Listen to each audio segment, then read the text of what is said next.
ప్రతి విల్లాకి కూడా ఒక బ్యాక్ యార్డ్ కాన్సెప్ట్ తీసుకున్నారు. పిల్లల్ని గ్యాడ్జెట్స్ నుంచి గార్డెనింగ్ వైపు మళ్లించాలని ఒక యూనిక్ థీమ్ తోటి ఈ బ్యాక్ యార్డ్ కాన్సెప్ట్ అనేది వచ్చింది.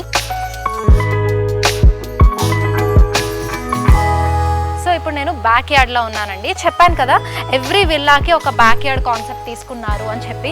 సో ఇలాగా మనకు కూర్చోడానికి కూడా ఒక మార్బుల్ సెటప్ ఇచ్చేశారు. అప్పట్లో పెద్దవాళ్ళు అరుగుల మీద కూర్చునే వాళ్ళు కదా, సో అలాగా ఇలా చక్కగా సాయంత్రం పూట బయటికి వచ్చి ఇలా కూర్చొని కబుర్లు చెప్పుకోవడం, పిల్లలతో ఆడుకోవడం చాలా బాగుంటుంది కదా.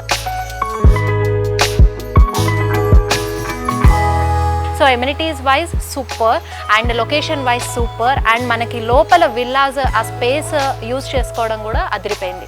సో ఇన్ని మంచి క్వాలిటీస్, ఇన్ని బ్యూటిఫుల్ ఎమ్యూనిటీస్, యూనిక్ థీమ్స్ తీసుకున్నప్పుడు ఎందుకు రాగా విల్లాస్ పిక్ చేసుకోకుండా వేరే దగ్గరికి వెళ్తాం? ఎగ్జాక్ట్లీ కదా. సో ఇంకా 10 to 15 విల్లాస్ మాత్రమే ఉన్నాయండి. సో మిస్ చేసుకోకుండా మీరు కూడా వెంటనే రాగా విల్లాస్లో తీసుకోండి.